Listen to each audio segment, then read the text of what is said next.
మృత్యుంజయాయ రుద్రాయ నీలకంఠాయ సంభవే అమృతేశాయ సర్వాయ మహాదేవాయ తే నమః. నేటి కాలమాన విశేషాలను గమనిద్దాం. స్వస్తి శ్రీ చాంద్రమాన ఖరనామ సంవత్సరం దక్షిణాయనం శరదృతువు కార్తీక మాసం శుక్లపక్షం సోమవారం. సూర్యోదయం 6 గంటల 20 నిమిషాలకు, సూర్యాస్తమయం 5 గంటల 39 నిమిషాలకు.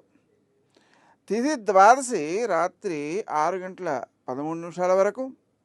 నక్షత్రం ఉత్తరాభాద్ర రాత్రి 10 గంటల 7 నిమిషాల వరకు. వర్జం శేషవర్జంగా ఉదయం 7 గంటల 45 నిమిషాల వరకు. దుర్ముహూర్తం మధ్యాహ్నం 12 గంటల 21 నిమిషాల నుంచి 1 గంట 6 నిమిషాల వరకు. మరల మధ్యాహ్నం 2 గంటల 37 నిమిషాల నుంచి 3 గంటల 22 నిమిషాల వరకు.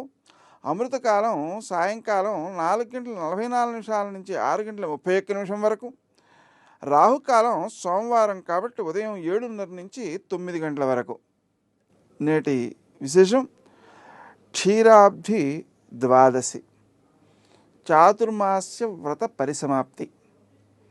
ఈ క్షీరాబ్ధి ద్వాదశి నాడు ఉసిరి చెట్టుకి అలాగే తులసి చెట్టుకి కలిపి పూజ చేస్తారు. అక్కడ విష్ణుమూర్తిని ఆరాధన చేస్తారు. చక్కగా దీపాలు పెట్టుకుంటారు. సంవత్సరం మొత్తంలోనూ దీపాలు పెట్టిన ఫలితం రావడం కోసమై 720 దీపాలు ఒకేసారి పెడతారు. అంటే 720 దీపాలతో వృత్తులతో కొబ్బరి చిప్పలో నెయ్యి పోసి దాంట్లో ఈ 720 ఒత్తులు పెట్టి దీపం వెలిగించి ఆ తులసీదేవిని ఆరాధిస్తారన్నమాట.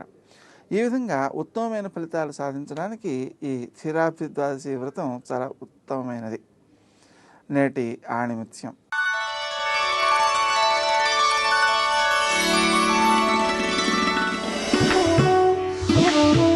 నియంత్రణలో ఉన్న మనస్సే మనకు నిజమైన మిత్రుడు.